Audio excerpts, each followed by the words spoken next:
committed to do is a country-leading tax credit. We'd like to turn 2021 into the year of the Ontario staycation. And so we'll be providing a tax credit, working with the tourism industry, working with our outfitters to make sure that we position it correctly. And we obviously have to do this when it's safe to do so. But we'd like to see 2021 be the year of the Ontario staycation. So people get a chance to spend their dollars locally. And I think we all probably, when it's safe to do so, would agree that we could use a bit of a vacation. So the Ontario government will be there to help support that with a 20% tax credit.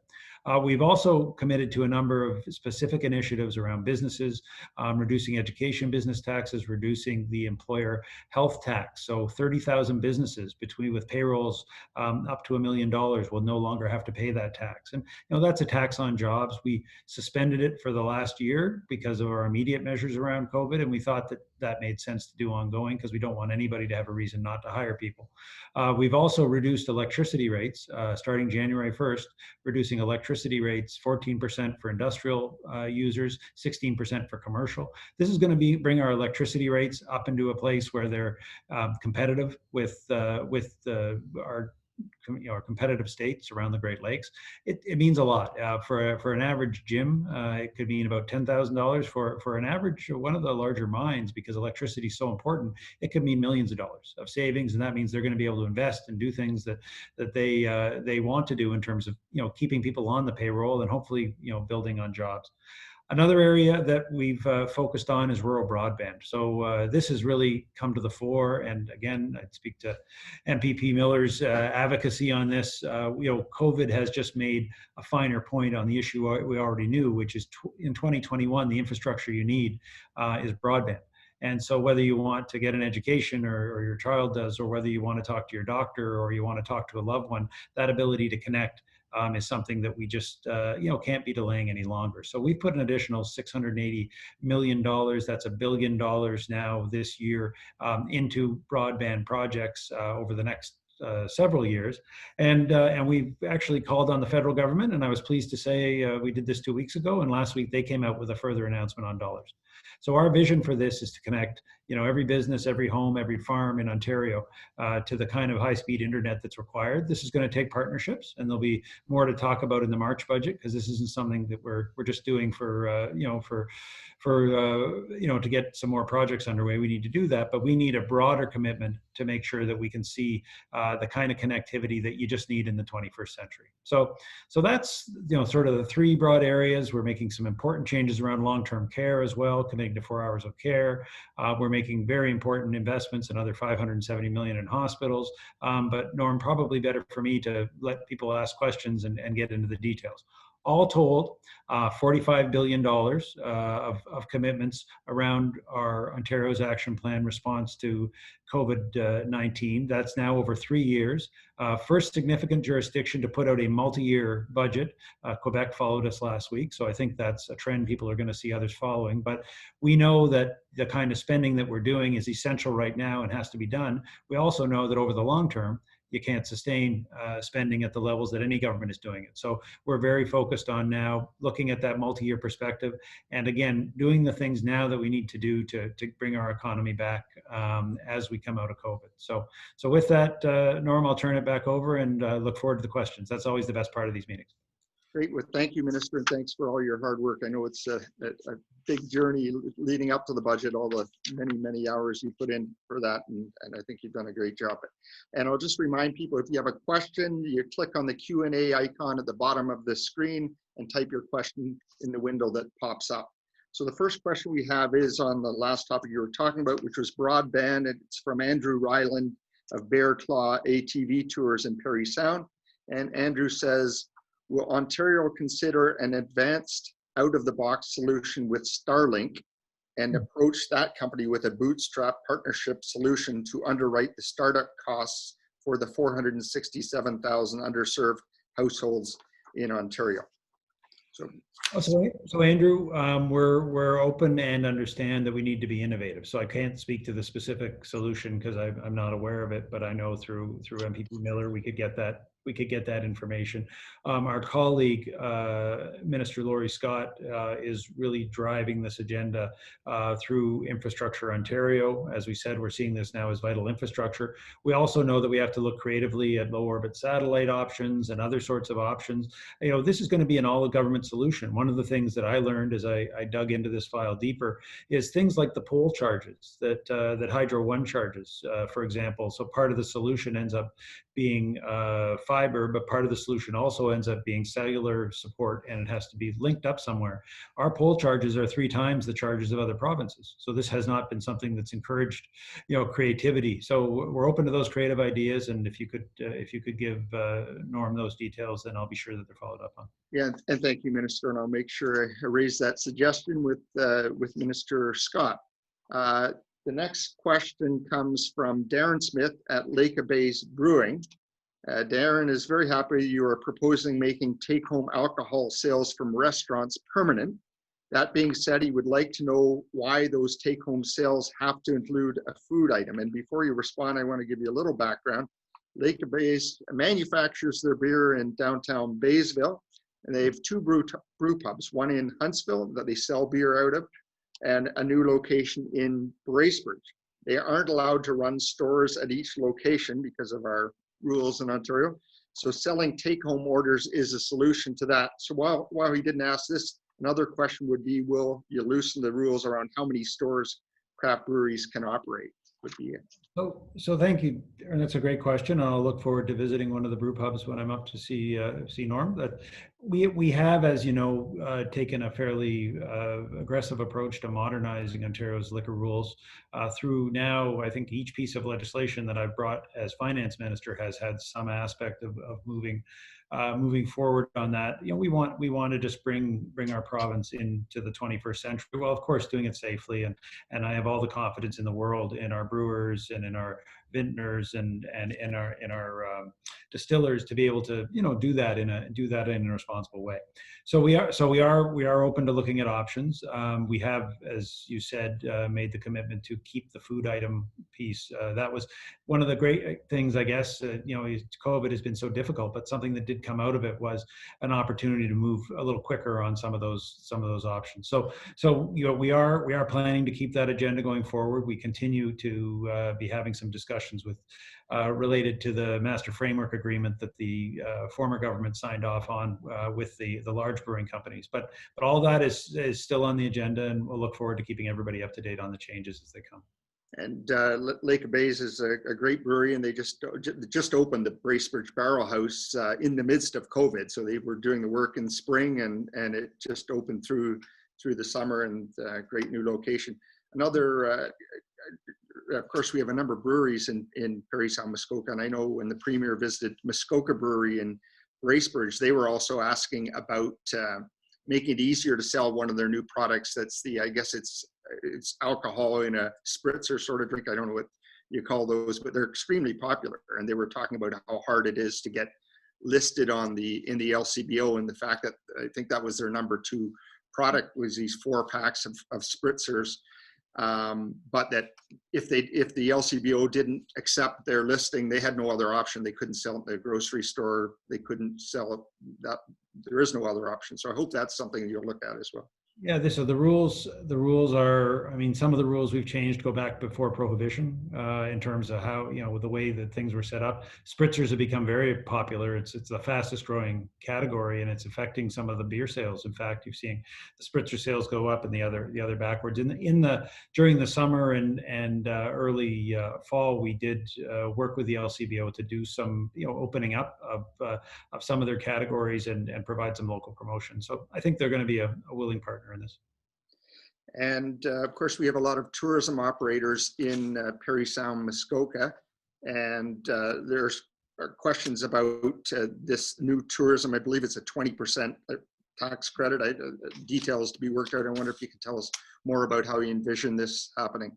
Let me tell you, we're not too proud. We got this from some other jurisdictions during other downturns. In fact, the first people, and it came forward as ideas during part of our budget consultations, but people went back to actually France in 2008, 2009, where they introduced a version of a staycation tax credit. They would say that in French, I suppose. But essentially encouraging people, as we all know, countries like France rely very heavily on tourism, and to try and very successfully encourage their population to travel around their own country. So that's the essence, and that's the origins of this, with some great ideas that we got through those consultations. We have to work with the industry to determine both the timing and just the best way to approach it. But you'd be thinking about things like accommodation. Obviously, fundamental to people traveling is being able to stay somewhere, and then making it as easy as possible for people to get access to that return.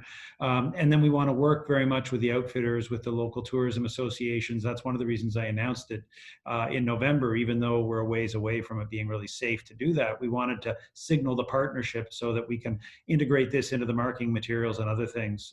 But it will have to be dependent on the status of COVID, and obviously when it's safe for people to be traveling. But I think I will say that this and the seniors tax credit have been the two things that most people have asked. I've done about 40 online town halls with people across the province in the last week and a bit, and these are the two areas I think people are excited about a vacation. And Norm, as you know, lots of people like to vacation up in your neck of the woods. And that seniors tax credit, on your intro, you mentioned it's $10,000. It's if you spend $10,000, you get a 25% credit. So it's up to $2,500 refundable tax credit, which means you don't actually have to pay tax to get the $2,500. That's right. It's $2,500 back, regardless of if you pay tax. And it's for any, people have talked about mobility devices, everything from stability bars to ramps, just things to make our homes safer so our seniors can age at home. So one of the sectors hard hit has been party rental businesses. And I noticed we have at least one party rental business, Kim Rickson from Muskoka Party Rentals, on with the gathering limits and rules with regard to weddings, et cetera. I know when I spoke to her, I think their business was basically down, I think, over 80%. So what can we do to help businesses like that? Well, I mean, the reality of COVID is put us in a situation where we're listening to our medical professionals and making choices based on their advice around what can and can't happen. So, part of the supports that we have offered in this budget is, things like offering some municipalities, and again, only if they're interested, but we've had municipalities from Innisfil to Guelph to Windsor to Toronto be interested in, for instance, creating a small business tax class. So a separate tax class. And the reason that would be helpful is because that could provide some immediate relief. And I don't know the size of Kathy's business, but the smaller businesses. And the province would match the education tax reductions for those businesses. So, in addition, we've provided support around PPE. We now have access to about $1,000 worth of personal protective equipment for any business that will apply in the small business kind of category. Actually, that portal, Norm, just opened up today. And I don't want to get it wrong, but by the end of this, I'll make sure we get the portal address so that people can log on there.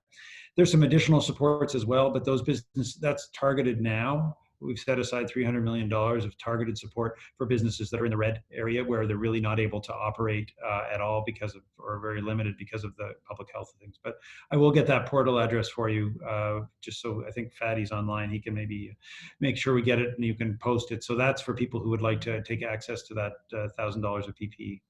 Yeah, and I believe there's also $2,500 towards moving your business online. And I noticed the Huntsville Chamber of Commerce has recently been advertising that money.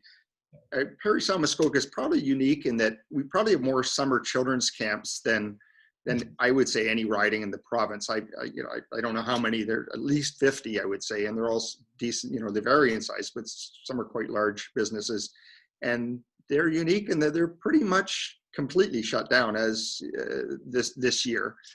So I'm just wondering, especially looking, I mean, obviously we have some positive news with regard to vaccines today even and last week.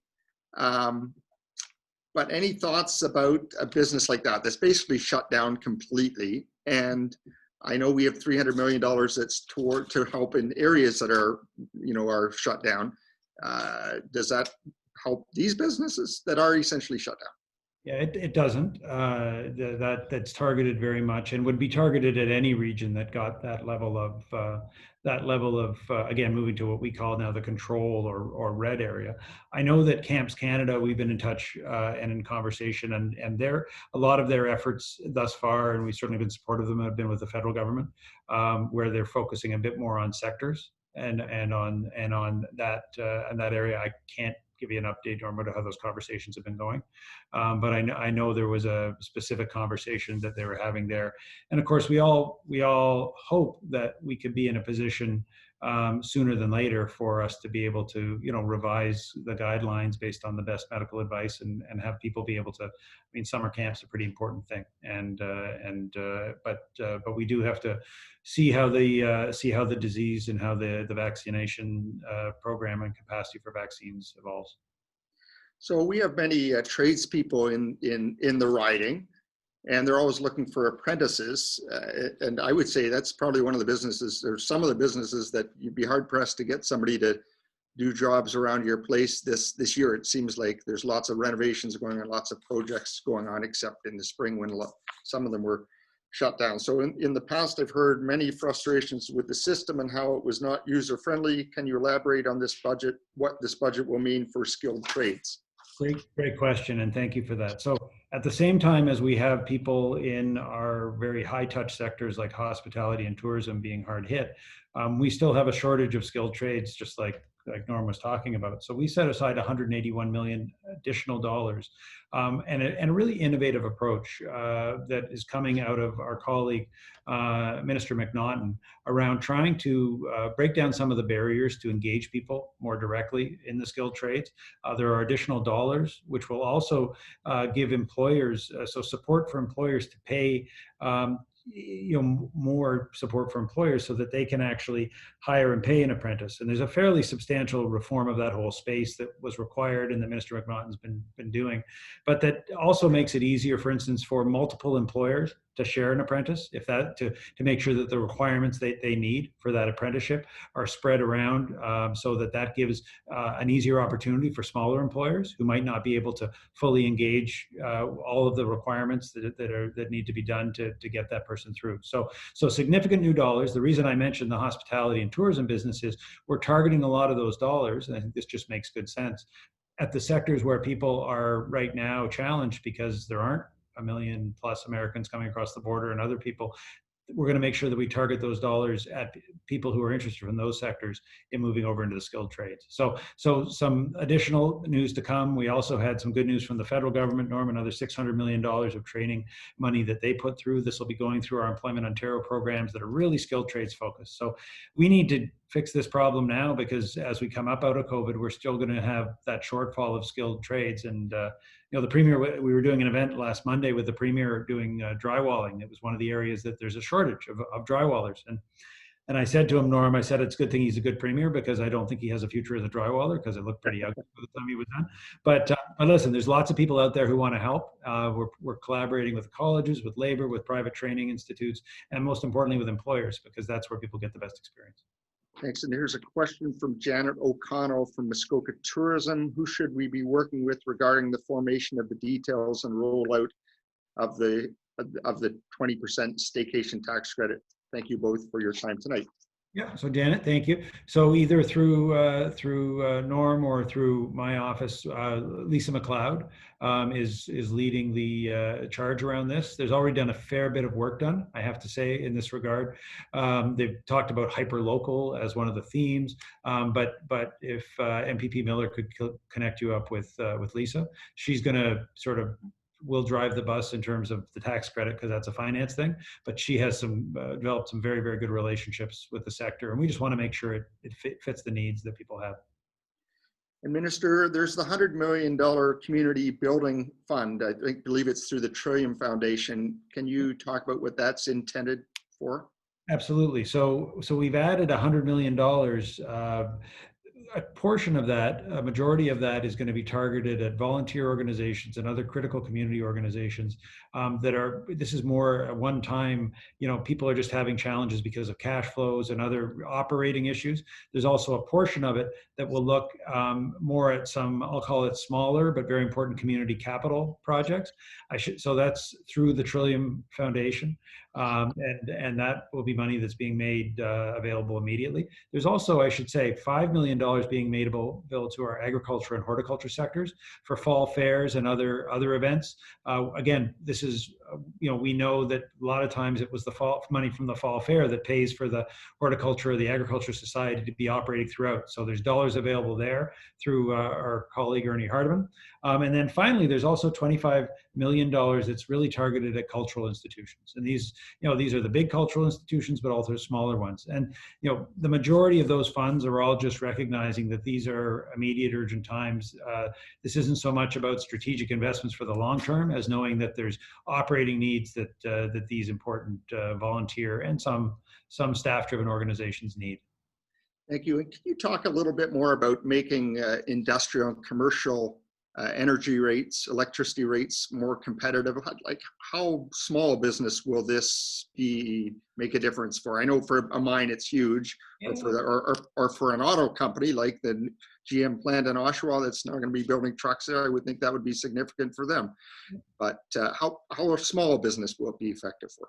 Really, this is going to help. I mean, there's already a significant subsidy for our residential and small business farming rates, but this is targeting industrial companies, and they can be 25 or 30 people. Anybody who's basically right now paying what they call a Class A or a Class B, or if you see the global adjustment on your bill, these are going to be people largely in the industrial and commercial class. And it's a long story, but essentially the last government's Green Energy Act locked in a number of very long-term contracts for energy that the province didn't need, and as it was at prices, at guaranteed prices, that have been what's been driving up the costs for those, I'd say, medium, even smaller industrial and medium-sized businesses, and the ones that you mentioned, Norm, the larger industrial users as well. So it can be a significant saving for those businesses, and energy is such a huge and important component. And I've heard many times businesses that say, I'd like to expand my manufacturing operation. I have everything that I need here, but why would I do it here when I can pay less for electricity just across the border? What this does is makes us competitive, much more competitive now than New York State, but competitive with the other Great Lakes states. And I think it's one of these things that we can't fix, or we can't change. I guess the issues of the previous government and those contracts they signed on to. We have gotten rid of the Green Energy Act to make sure we don't get a deeper hole, but we just had to do this because we have, and it's quite exciting. There's a lot of things that are going on that are challenging, but we have more people working in manufacturing now in Ontario than we had pre-COVID. We are having a bit of a renaissance with this Ontario Made idea where people are really responding to the fact that we've got a nice stable supply chain. People showed up for work throughout COVID by and large in our manufacturing situation. We've been eliminating regulation. We've been making the tax burden reasonable, and now with electricity prices, we think that Ontario is one of the workshops of the world, but we need to keep building on that. Thank you. And I one of the folks on the question and answer section was asking about clarity on assistance for small business. And I know you're in the recover part of the budget, you're trying to reduce taxes on job creators, and especially on taxes they have to pay whether they make any money at all. And that would be the employer health tax, where you've increased the exemption. So if you have $1 million payroll or less, you pay no employer health tax. And I believe it's 50% if it's a larger company, 1 million to 5 million payroll. Yeah, you got just everybody pays less because it goes up to $1 million, and then it's cheaper above. And then we'll be interested to see what municipalities choose to take us up on the small business tax rate. So this would actually be establishing a small business category within the commercial tax rate. We were asked to do this by a number of municipalities so that they can then further reduce the tax on small business. We'll match that with 40-cent dollars on the education property tax. Of course, we equalize the education property tax down to a rate of 0.88%. So that's going to help many areas in terms of that reduction. So we're trying to do things that help now, but also help in the future. That let people who are, and I was a business person before, as you heard from my bio, I know it's not just about today. We got to get through today, and this isn't easy, but people also want to know that this is a good place to keep their business and to grow their business. Well, thank you. And I see we're at 6:30, so we've used our half an hour, but just if you want to make a closing comment, I really appreciate taking the time for letting Parry Sound Muskoka businesses get a chance to hear from you. Well, really just thank you to you, Norm, for all the advice and leadership that you've shown, both locally, but also not an easy job to be the parliamentary assistant to the premier. That keeps you on your toes. You wouldn't believe the kind of meetings that Norm gets to have. And really thank you to everybody who joined tonight. It is a very almost a certainty as I talk to a group like this that each of you were here largely talking about business, that you're leaders in your businesses, but I can almost guarantee that 95% of you are community leaders as well. We really have, made good progress when it comes to COVID. It seems strange to say that because, of course, we're in some challenging times in terms of a second wave. But when you look around the world, just when you look around North America or you look around Canada, you can see that, businesses in Ontario have done a great job of protecting their customers and protecting their employees. And we've all done a pretty decent job, all 14.5 million of us, of listening to the advice and making progress. So thank you to all of you. And please keep it up. We are going to get through this. We're going to come through it stronger. And as I said at the outset, the government's going to make sure it's there to support people through that. So thank you, Norm. Thanks. I really appreciate taking time out of your busy schedule to do this for Parry Sound Muskoka. So, and thanks to everyone for participating this evening. Thanks, everybody. Take care. Oh, and if anyone has questions they didn't get to ask, please email them to me at norm.miller@pc.ola.org. That's norm.miller@pc.ola.org. And thank you for participating this evening.